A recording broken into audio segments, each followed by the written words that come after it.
Good afternoon and welcome to this program, Wonder Where Your eWaste Goes. I'm Laurel Westendorf. I'm part of the Community Relations team at the Deschutes Public Library. Every month we explore a theme in our programming, and this month's theme is Wonder. Check out more of this month's free programming on our event calendar found at deschuteslibrary.org/calendar, or you can find recordings of programs on our YouTube channel. We have three presenters speaking with us today: Carol Delmonico, Stephen Dakyi, and Rebecca Parker, all graduates of the Climate Reality Leadership Training Corp, led by Al Gore, and world-renowned scientists, innovators, and activists. Thank you three for being here to talk to us about the impacts of e-waste and solutions that we can implement. Great. Thank you, Laurel, for having us. I'm going to introduce myself and just kind of share a little bit about how the hour is going to go with you all. My name's Carol Delmonico. I'm a mama, a life coach, an activist, and I also co-created guidebooks called Wonder Uprising that are designed to work on kind of activism and justice from the inside out. And as Laurel just mentioned, I'm here because I took the Climate Reality Leadership Training, which gave me the courage to see myself as a citizen activist and to begin to engage in presentations and conversations that help us feel like we can be empowered. I've lived in Bend for 32 years and I really love this place, and I care deeply about the more than human world and humanity. So thank you for being here today. And how this is going to go is Rebecca will introduce herself and she will show a short video. And then we will have Stephen share his slideshow presentation. And then we'll come back to Rebecca, who will talk about more information and data about sort of taking what Stephen will talk about from Ghana more to what we do in the United States. And then I'll end with talking about the 3 R's and the things we can do maybe more specifically than some of us know to reduce and help the planet from the exposure of e-waste. All right, go ahead, Rebecca. Good afternoon, it's Rebecca Parker. I am a Bendite, lived here for, 30 years. I'm a mom and I'm a lawyer, currently working in the criminal law field, but have both civil and criminal background. I've had an interest in social justice and environmental justice issues for as long as I can remember. And so when I heard about the climate reality training that Al Gore and his advisors set up, I joined and took that last year and highly recommend it. So we'll talk about that a little later. Right now, I'm going to show you a 2-minute clip from a YouTube that just gives you an overview of electronic waste. And then when I'm done with that, Stephen will join and start his PowerPoint. So maybe just let people know they won't be able to hear it though. No sound. Oh, yeah, no sound. No sound, just you'll have to read it.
Whoa, sorry.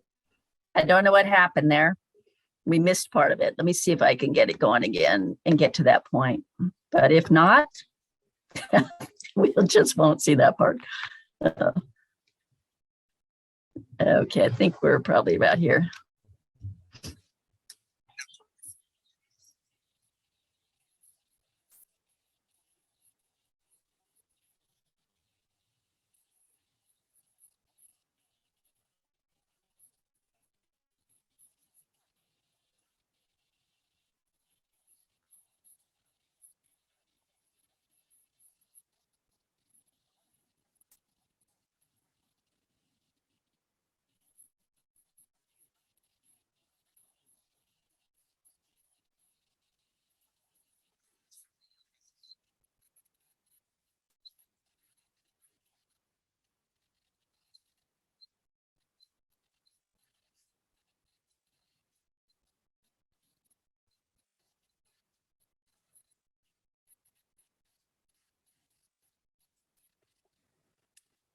All right, and that's enough of mine, and Stephen will now step in with his PowerPoint.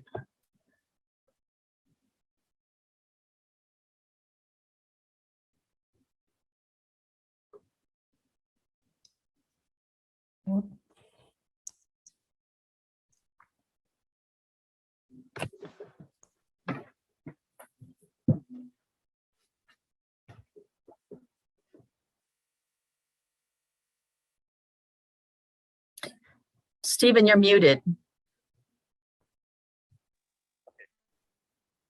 Yeah, good day, everyone, and I hope you can all hear me.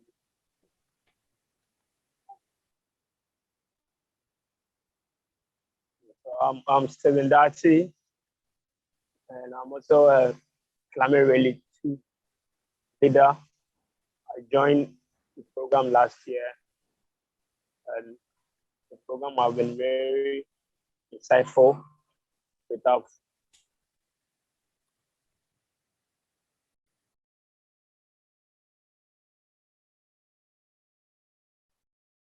You're muted again. Oh, how did you get? You're muted again, Stephen. There you go. Okay. Yeah.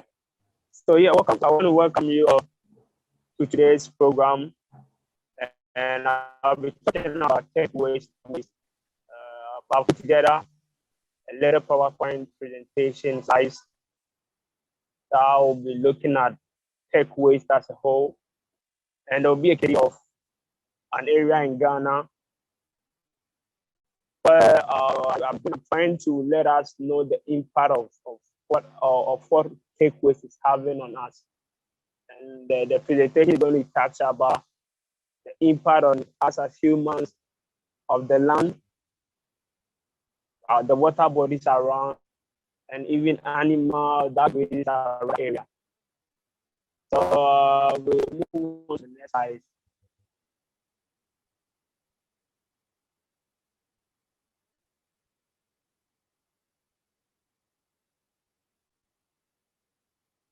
Next slide, please.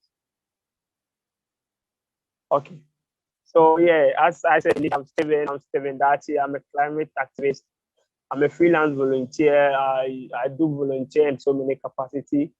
I volunteer. I'm a Wikipedia, and I write articles on climate change, and I also write articles on issues related to Ghana. I'm also a dad. As Carol said, Carol is a mom, also a dad here. So today we'll be talking. Today's talk will be looking at what tech or e-waste is. What we mean by tech or e-waste, and how are they disposed? I mean, how are we disposing of our tech or e-waste? And when we dispose them, where do they end? We even know where they end. Then I have some facts and figures about e-waste that I would like us to share. I would like to share with you, and then look at its impact on the environment and what can be done or what we can do. But with what we can do, Carol and Liz will be dealing more about what we can do, looking at the local context, doing your seats, what the available resources or solutions that are available that you can use. So Carol will be doing that. So we'll move on to what is tech or e-waste. Next slide, please.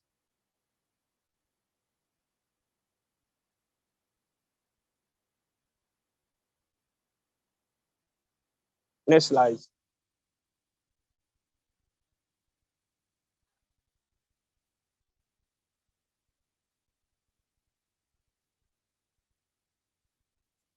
Please, next slide.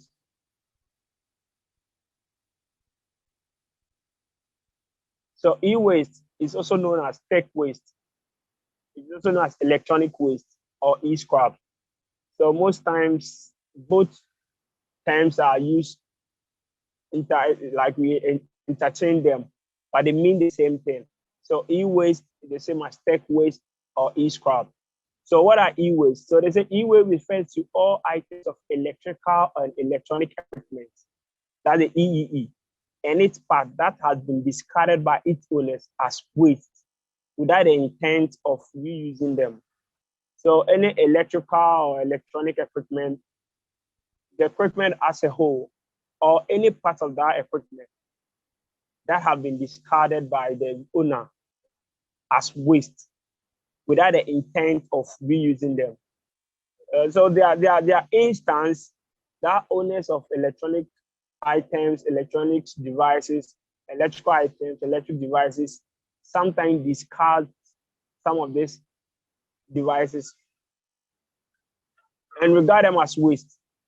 But even though it may be waste because they don't have the intent of reusing them, they don't see the need of them using it again. So when anytime they come to that point, we term it as, okay, now it is waste, it is e-waste. Yeah. So that's one definition of it. Please, the next slide, please.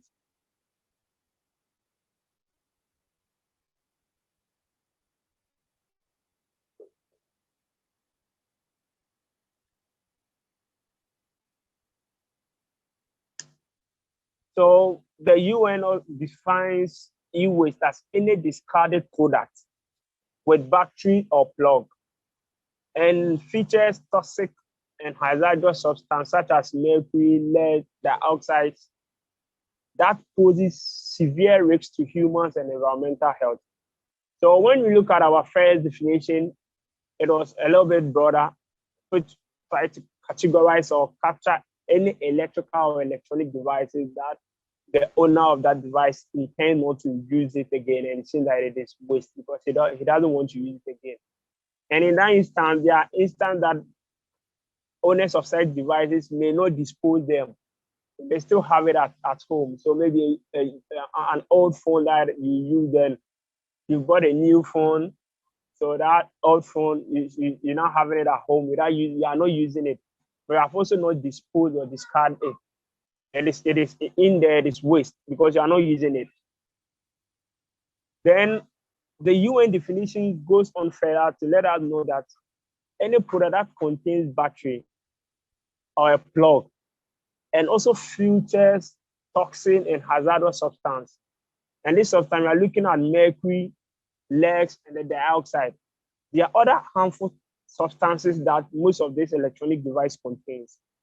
And these harmful devices also pose severe risks to human and environmental health. So if you discard any product that contain mercury, contain lead, contain the dioxide, and when you discard it and it is not disposed well, it's exposed or poses severe risks to human, we term those stuff to as e-waste. Look, we have example of them, and most of the examples have been categorized. So please, the next slide.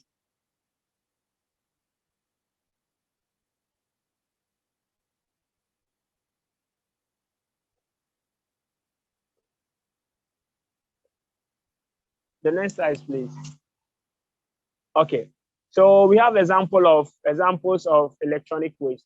And with examples of electronic waste, most times electronic waste they have been categorized or classified based on their sizes or their function.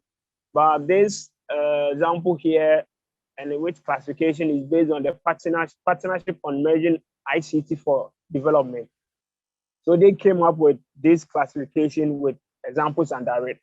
So e-waste can be grouped into temperature exchange equipment, screen and monitors, small IT equipment, lighting devices, small equipment, and large equipment. And an example of them, we can look at air conditioning, freezers, heaters. They all fall under temperature exchange equipment. So when you use your air condition and your air condition is not working, or it is spoiled, and you just discard it.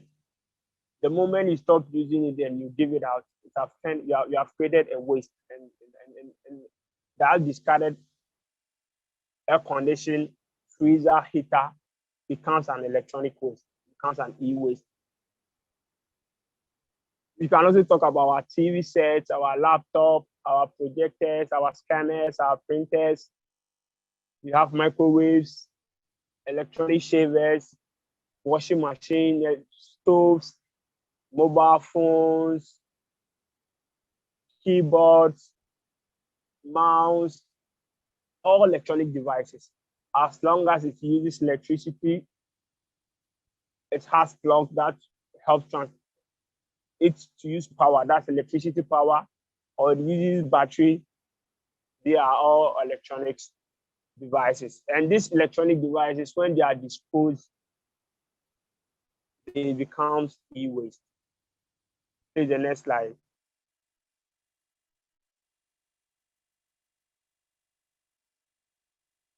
So not all e-waste are waste. I want us to think about this question, and by the end of the slides, I hope we can relook at it again and ask ourselves if all e-waste are waste. If you stop using a product, you don't have the intent of reusing it again. So the end of should it be disposed?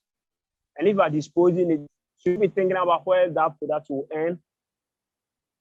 Should you be looking at reusing it?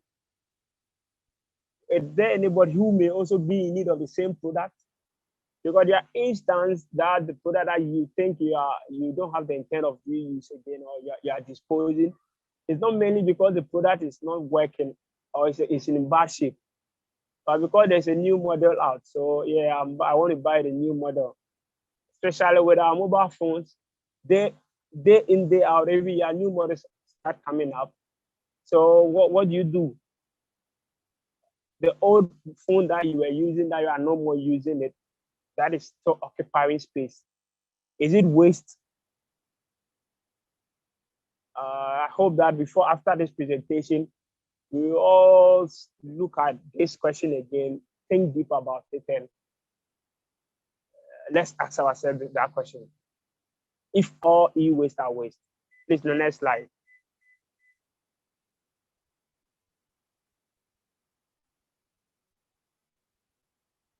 So let's think. Let's think about it.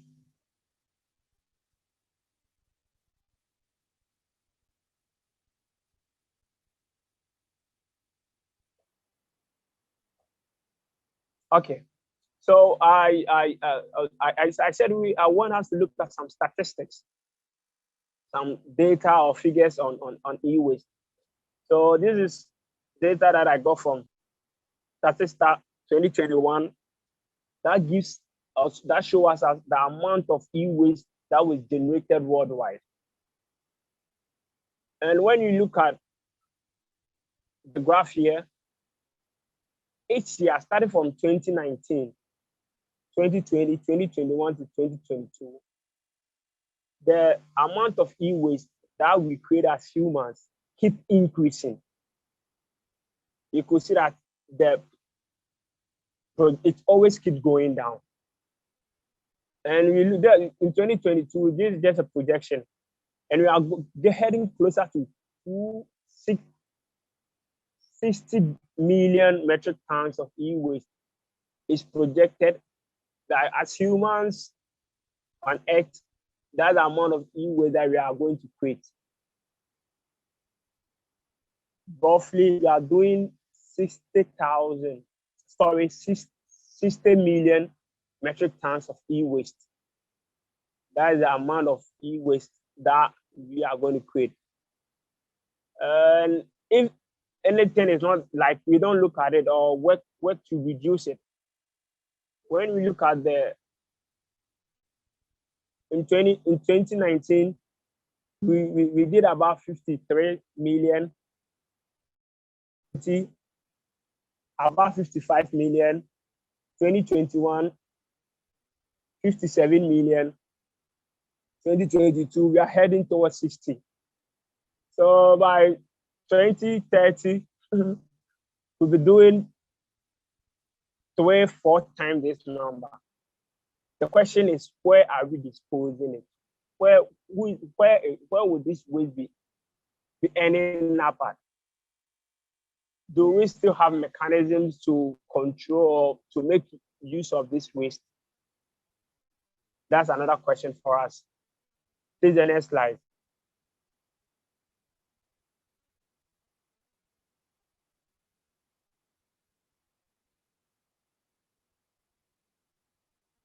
Next slide, please.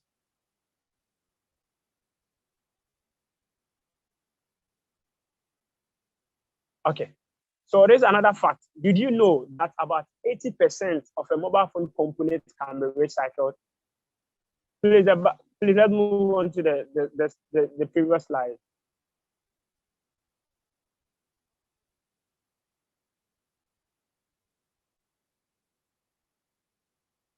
So did you know that about 80% of a mobile phone's component can be recycled? But currently, only 20% is actually recycled. So the question is, what happens to the 60 that can be recycled? The mobile phone is made up of 100%. We can recycle 80% of its component. Currently, we are only recycling 20%. 20% of the component cannot be recycled. Nothing can be done about it. Okay. So what happened to the 60% that can be recycled? We don't end up recycling it. And if those 60% are not recycled, where do they end? Let's wonder, where does those 60% end? Who is consuming them? Who is using them? What is happening to them? What's the effect of that 60% e-waste that we are generating out of mobile phone? And currently, the mobile phone is one of the electronic devices that its production keeps increasing. Or day in, day out, there are new brands of mobile phone coming up. There are new companies coming up with new types of mobile phones.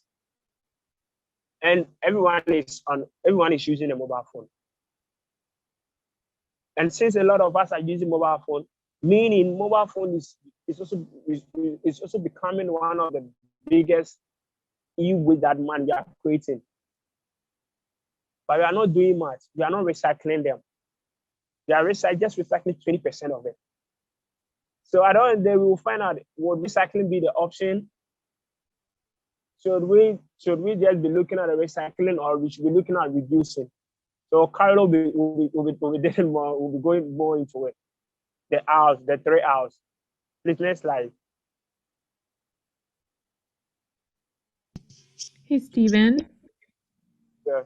I just want to let you know that when you say next slide, I'm going to the next slide immediately, but sometimes it takes a little while for you to be able to see it. Okay, mom. Okay, thank you. Okay. So another disturbing fact about electronics, they said the increased demand for lithium for the manufacturing of smartphones, electronics cars has serious environmental impact on the Atacama Desert in Chile. So lithium is one of the company that is used in manufacturing smartphones, and is one of the company that is used in manufacturing electronic cars. And the more that as consumers, we develop appetites for more smartphones, we develop appetites, and we want more electronic cars. It has serious impact on the environment. So most of these components that are used in manufacturing these electronic devices are mined. And as long as we mine, like these products are being mined, the places that the product are being gotten for, there's a serious environmental impact. And in Chile,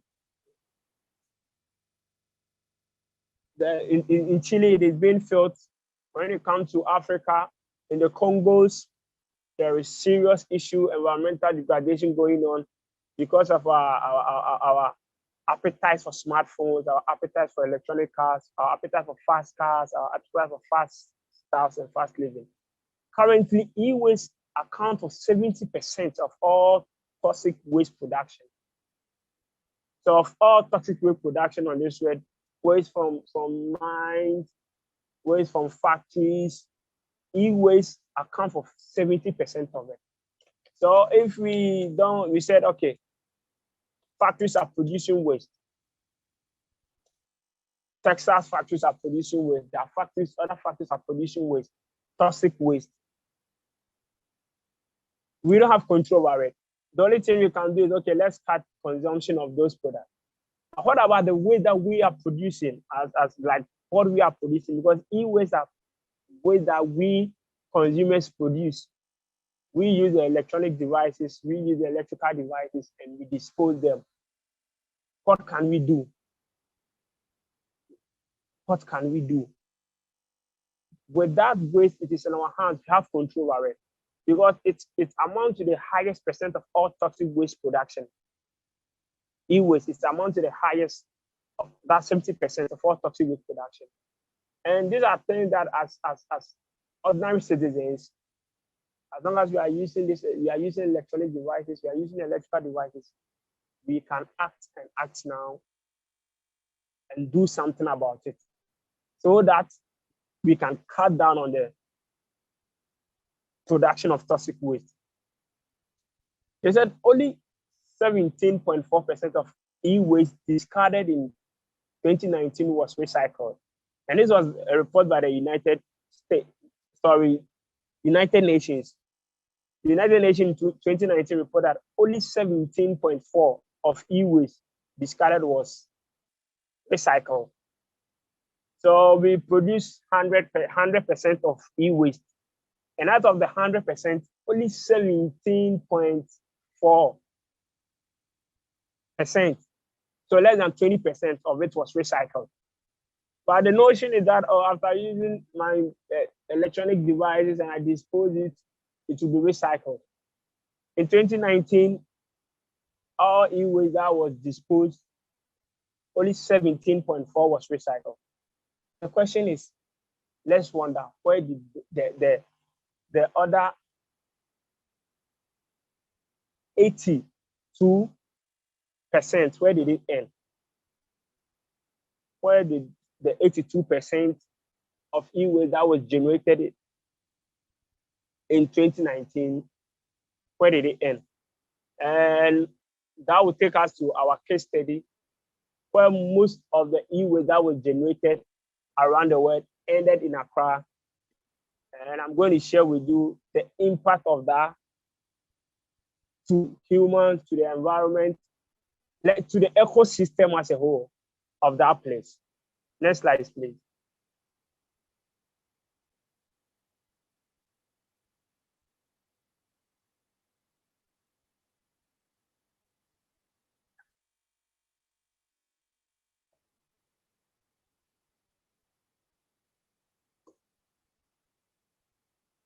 So how e-waste impacts our environment? So e-waste has, when we generate a lot of it, and its generation is not controlled, it has a serious impact on the environment.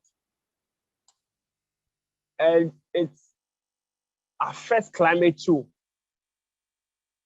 So our case study is about a place in Accra known as Agbogbloshie. Currently, the place is closed. The mayor of Accra closed the area. So eWaste is not being. I can't use the word recycle there, because what they were doing was not recycling. They were not recycling the eWaste there, and they were burning, creating fuels and damaging, destroying the environment at that area. So please, next slide.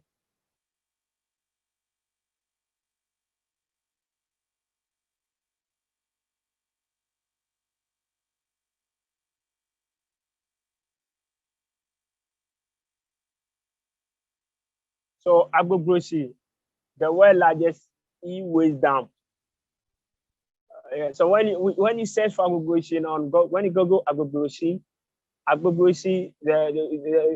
it is known for, or is known being the world's largest e-waste dump, and it is located at the central part of Accra, right in the middle of the city. Next slide.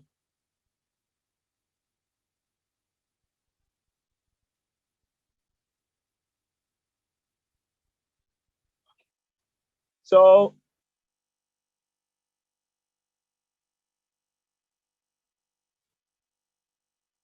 right, Agbogbloshie, it's a market where foodstuffs from all over Ghana, especially from the northern part of Ghana and the middle belt, ends up. So they have a big food market there. Closer to where there's a stream known as the Odol River. Along the edge of the river lies there used to be a bare land that was not being used for anything. So most Ghanaians from the northern part who used to bring food, most of them end up going into the scrap business. So initially it started with selling vehicle spare parts of vehicles. So that was where they were dealing in. Then later, they started moving into electronic waste, i.e. being TV, laptop, monitors, freezers, washing machines. So research showed that it got to you. Containers arrive at the thermal ports full with goods. Containers then they are then clear. On the containers, it is sold as home use products. And Ghana home use product is being allowed, meaning product that has been used, second-hand goods. They come into the country not knowing most of these products are spoiled, like waste. These are products that people have taken money to dispose. So they end up bringing it there. So when they bring it there, then most of this product contains mineral, precious minerals. Some contains copper, aluminum, some electronic devices have a little bit of gold, certain precious minerals are in there. So what they need is the precious minerals, the minerals, the metals, the precious metal that they can sell. And most of the metal that they need is the copper and the aluminum. So that's the Odol River or the Odol Stream, which used to be a river body that was live, contained fish and But its current situation, if you have to zoom in, you could see the cover of monitors right inside the river body. So these were computer monitors that have been disposed. The cables in it have been removed and then, and the plastic, the cover, the plastic at the back, which it has no use, have been disposed right into the river body. And this has polluted the river. This used to be a river that has fish in it. Fisher folks used to fish in it. These were places that used to have canoes on for recreational, but currently, due to the dumping of electronic waste in it,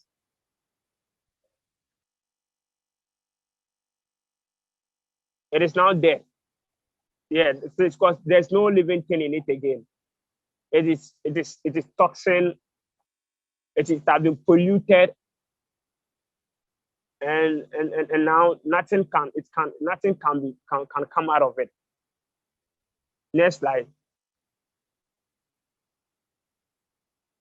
Okay, so here's another picture of activities at the agricultural scrapyard. So this is the process that they go through to get the metals, the precious metals out of the electronic device. First, they use what is known as petrol from the refrigerator to light fire. And either they use the car tire. They need anything that is highly inflammable that can really burn the conduit around the wire or cable, because cable has a plastic around it. So they have to burn the plastics around it to get the wire itself. After getting the wire, they beat it into smaller sizes. Then they go and weigh it and sell it to other companies who also reuse it. So what we have here is someone, a scrap dealer burning some cables here.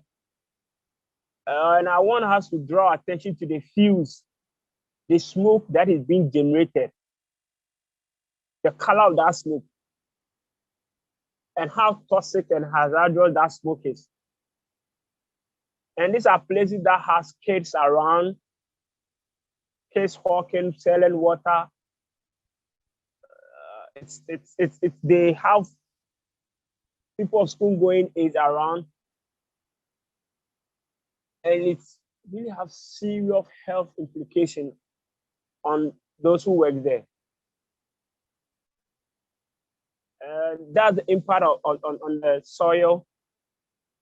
So their activities affect the water body around. It affects the soil because they burn the copper. You know, the wheelbarrow there contains a burned wire. They've burned it and now they've now got the wire. Please, can you please zoom it?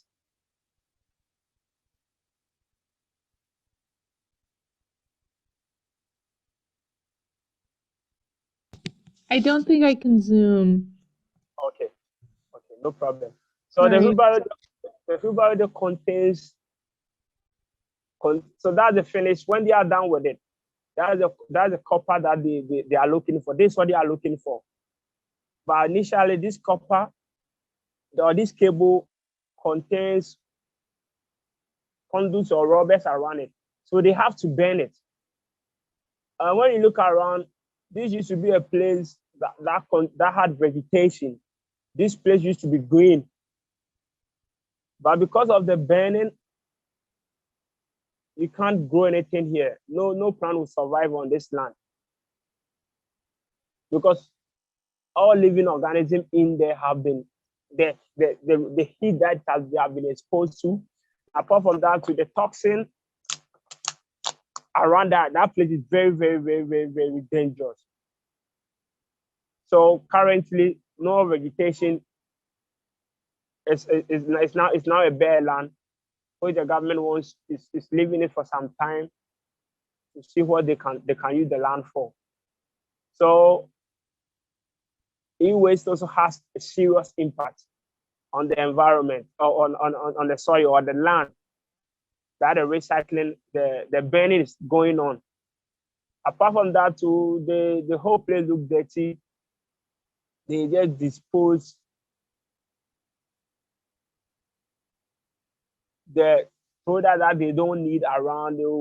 What they want is the precious metals. After getting the precious metal, the rest is just left on the bare floor. What happened to it? They don't even care about it. Please, the next slide. So wrap up. So as I said, the whole place used to be, when you had to zoom the picture and you look, it used to be, you could see a few vegetation there, but currently there are no more. This picture was taken when they started, and this is cattle that is grazing on the garbage dump that's been created as a result of the e-waste side there. And the cattle is having an ulcer on, and this was caused by its exposure to the burning of the cables. So the cattle was exposed to the burning of the cable, and you could see this ulcer has been infected. And this is a cattle, if they're not taken, will end up in the market. This cattle may end up in someone's food. It may end up in someone's meal. So how wholesome would this such a meat be? But someone may end up consuming it because a field that cattle used to graze on have been turned into an e-waste dump, because we have decided to be using more. We started to be creating more e-waste, and as long as we are creating more e-waste, there are people who are also trying to take advantage and also make money out of it. We can still put a stop to it if we are to cut down on the amount of e-waste that we generate. When you look at this slide,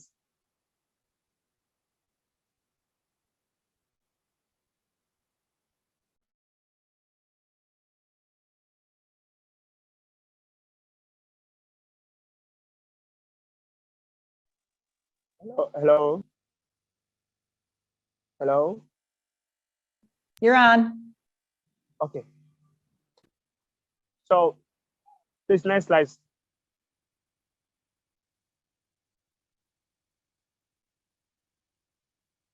We lost you again, Stephen. So I think we'll just move on to the how to reduce now, because we lost you. Okay. All right, everybody.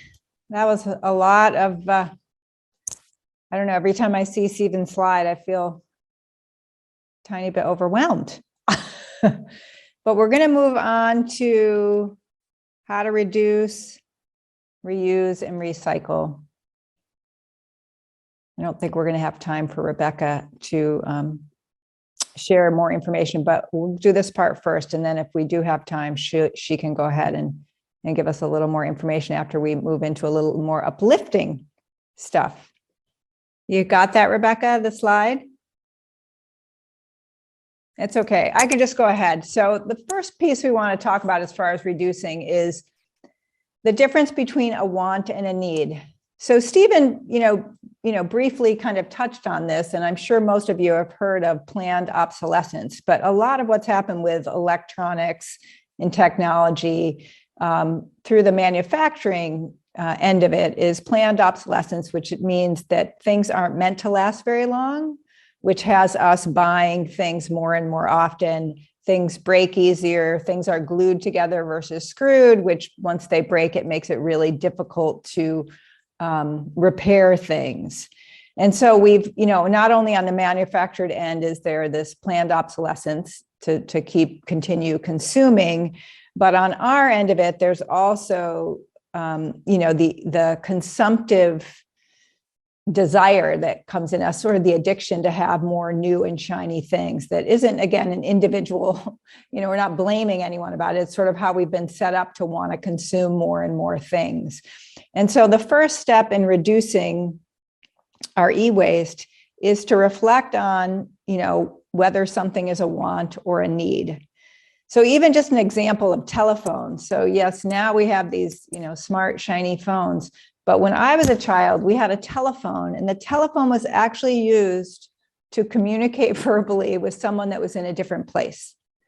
And so the basic need of a telephone really still is that. I mean, even with all the other bells and whistles on it, most of us don't have landlines anymore. And so our phone is a line to communicate with other people through as the primary need.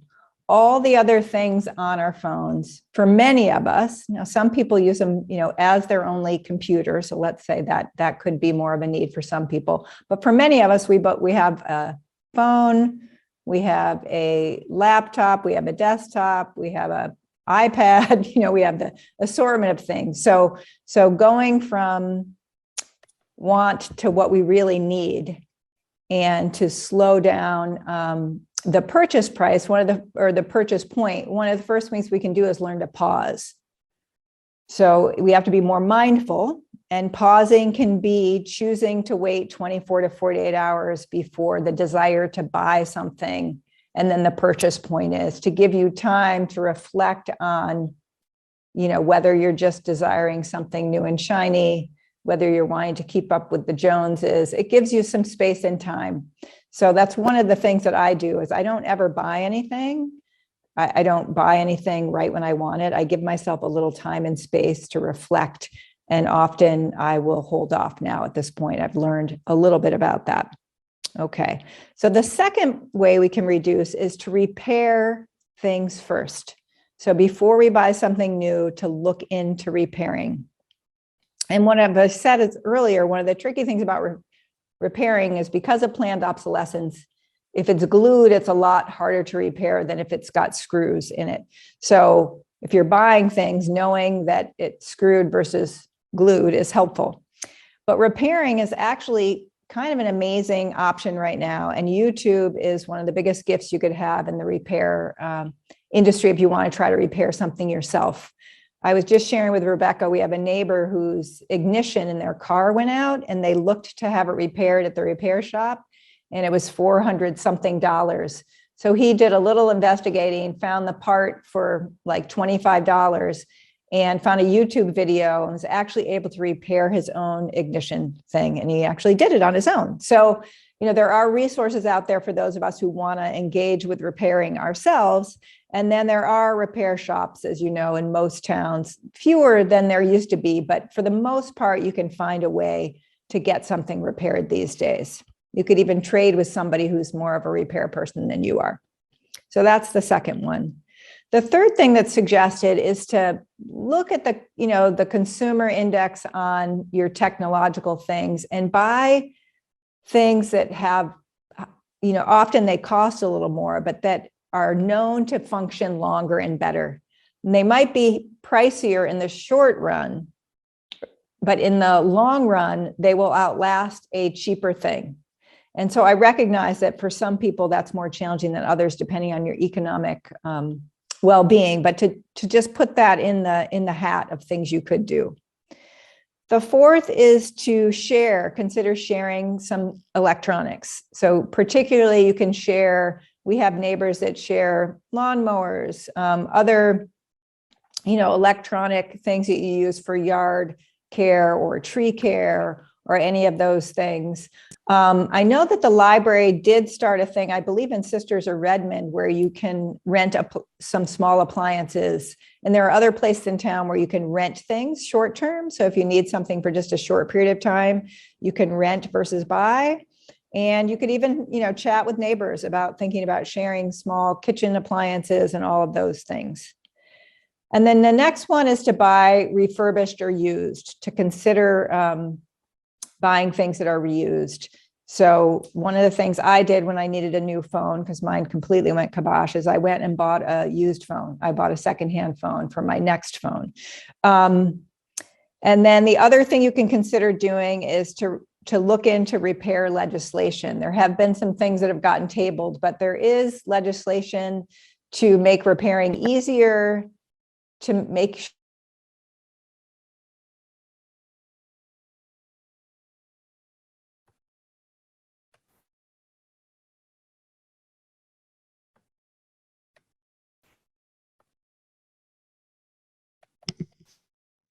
Looks like we may have lost Carol. We'll give her a moment. But Rebecca, maybe do you want to? Yeah, she seems to have frozen. Yeah. Yeah, so this was her section, the reuse, recycle. So I'm just going to see if she comes back to us. Stephen covered a lot of the facts that I was going to go through, but while we're waiting for Carol, I just want to touch on a couple things because they were pretty amazing facts that I thought people should know. I mean, approximately 300 million computers and 1 billion cell phones are produced annually, and many people switch them out every 18 months with their cell phones. So given what Carol has said, there's so many other options than just getting the newest and fanciest every 18 months. And so hopefully people will start to kind of recognize the environmental issues involved. I think Stephen touched on this one. So given that so much is not recycled on these electronic items, there's so much valuable metal that then has to be mined and extricated from the land. And so you end up with all the greenhouse gases and all the environmental issues that come as a result of that, including just, of course, enormous phosphorus from mining that displaces wildlife. It gets into the groundwater. This was really interesting to me. 1 metric ton of e-waste from computers contains more gold than that recovered from 17 tons of gold ore. So it makes real sense to recycle. And if we just recycle 1 million computers, that prevents the release of greenhouse gases equivalent to the annual emissions of over 17,000 cars. So we can make a big impact by recycling. This is another one that caught my attention. Last year, more than 59 million metric tons of e-waste produced globally. I think Stephen touched on that, and only 17.5% documented to have been properly recycled. Even at 40 million tons of e-waste per year, which is significantly less than what was produced last year, that's equivalent to throwing away 800 laptops per second. Just because I was curious, 59 million metric tons. A metric ton is 2,205 pounds. So I multiplied that by 59 million because I was curious what that would be. And it came to 130 billion, 95 million pounds. So that's 1 year, and it's going up annually. Oregon does have recycling electronic disposal laws. It's one of the 25 states and District of Columbia that has those laws. So that means 25 states do not, which also surprised me. There's free recycling for covered electronic products in Oregon, and Carol was going to touch on that. I don't know if we're going to see Carol again. But there are places, and we will provide a handout that we'll send to everyone that has a list of every place that you can go that has free recycling and that is certified to do the recycling appropriately. So one of those places is Staples here in town that will take electronic equipment and does recycle it appropriately. So if you are looking to get rid of some things to be recycled, that would be a place I would recommend. There's no federal law that I could find requiring the recycling of e-waste or prohibiting e-waste exportation to other countries, other than there is an act, the Resource Conservation and Recovery Act, that does cover certain e-waste products like cathode ray tubes. But for the most part, we don't seem to have much in this country, which I found surprising. There is a thing called the Basel Convention, which is an international treaty, which 178 countries have signed on to, that does reduce the transport of hazardous waste between nations. Obviously, not completely, because there's a lot of it going on. But the US isn't even a signatory to that. I don't know why, but that is something maybe we can all lend our voices to try to get some change both locally and statewide and federally. So I am guessing we're not going to see Carol. So I'm just going to go ahead and conclude. Again, we will have this information on the handout that we'll send to each of you, but this is the Climate Reality Project training program. Totally recommend it to you. It is absolutely a wonderful program. You learn a lot that's pretty darn depressing, but there's also the last part of it gives you hope and how we can shift things. And we do have the tools to make all of this better, mitigate the problems and completely eliminate some of them, but we just have to use them. So I'm just going to end with a couple quotes from Al Gore, our former vice president and one of my heroes. Believe in the power of your voice. The more noise you make, the more accountability you demand from your leaders, the more our world will change for the better. The reality we now face implores us to act. So thank you all for coming. I so appreciate your attention and willingness to be here and interest. There's so much out there. So if you want to access more information about this, just Google it, and it can take you down zillions of rabbit holes that are really interesting. So again, thank you very much for being here. Appreciate it.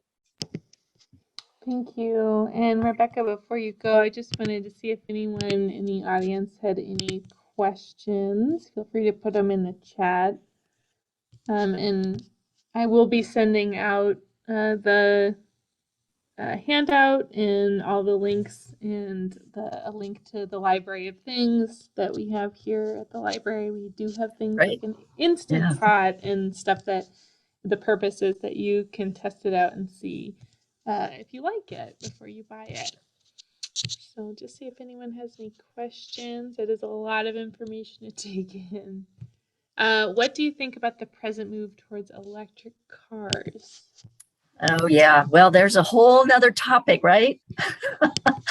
Yeah, there's the question with the batteries, right? And I think we're going to have to do another topic about that because we only have a minute.